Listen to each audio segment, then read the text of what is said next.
الدين النصيحة قلنا لمن قال لله ولكتابه ولرسوله ولأئمة المسلمين وعامتهم.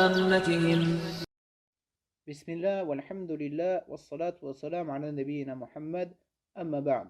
Les péchés sont certes un problème majeur pour le fils de Adam, mais il peut, par la permission d'Allah Azza wa Jal, faire des causes pour, incha'Allah, délaisser ses péchés. Et parmi les causes très bénéfiques qu'il peut entreprendre, il y a le fait de contempler et de compter les faveurs et les bienfaits qu'Allah Azza wa Jal lui a comblés. Et certes, ces bienfaits-là sont innombrables. Et Allah Azza wa Jal nous dit dans le Coran, et si vous comptiez les bienfaits d'Allah, vous ne sauriez pas les dénombrer.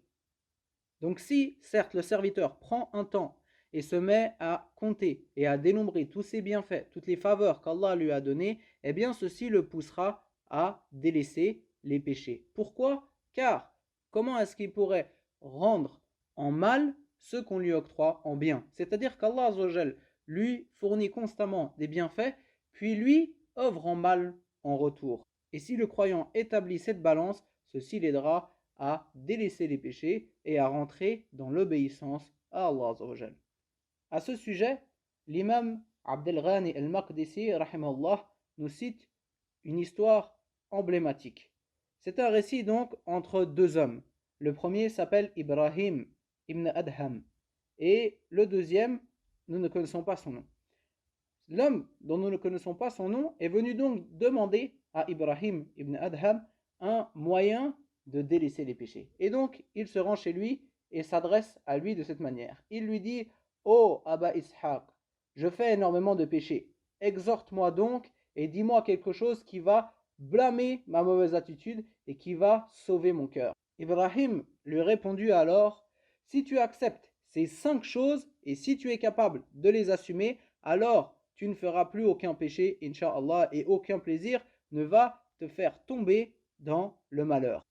L'homme lui répondit donc: Donne-les-moi, ô Abu Ishaq.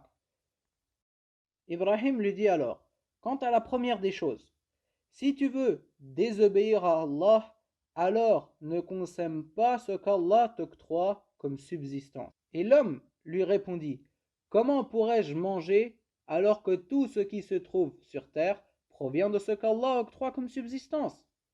Puis Ibrahim lui répondit: Ô toi, serait-ce bien de te nourrir de sa subsistance, donc la subsistance qui provient d'Allah, alors même que tu es en train de lui désobéir? Puis l'homme lui répondit: Non, donne-moi donc la deuxième.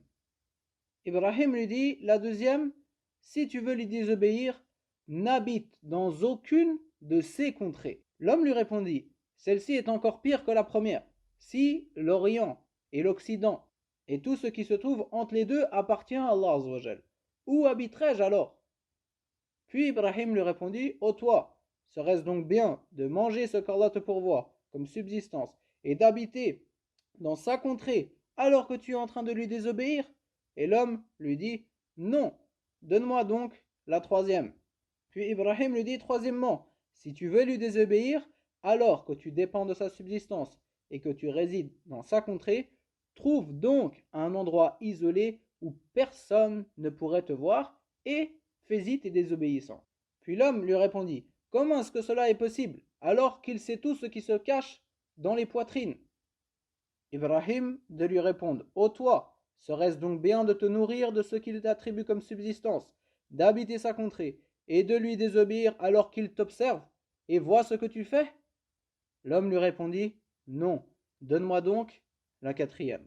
Et Ibrahim lui dit: Quand l'ange de la mort viendra pour prendre ton âme, dis-lui: Accorde-moi un délai afin que je me repente sincèrement et que je fasse de bonnes œuvres pour Allah Azza wa Jal.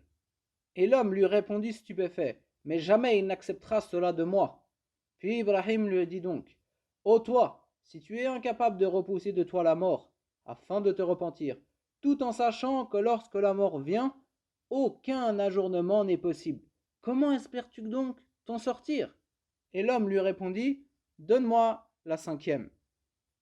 Puis Ibrahim de lui dire, en guise de cinquième conseil: Quand les gardiens de l'enfer viendront à toi pour t'emmener au feu le jour du jugement dernier, ne pars pas avec eux. Et l'homme lui répondit, et ils ne me laisseront pas le choix, et ils n'accepteront jamais cette chose-là de ma part. Et Ibrahim de lui répondre, alors comment espères-tu obtenir le salut? Et l'homme lui dit, oh Ibrahim, ceci m'est suffisant, ça suffit, je demande pardon à Allah et je me repens à lui. Nous avons donc en cette histoire un récit édifiant pour le croyant. Que celui qui veut commettre une désobéissance se rappelle des 5 choses que Ibrahim a rappelées à cet homme, puis qu'il les considère à sa juste valeur.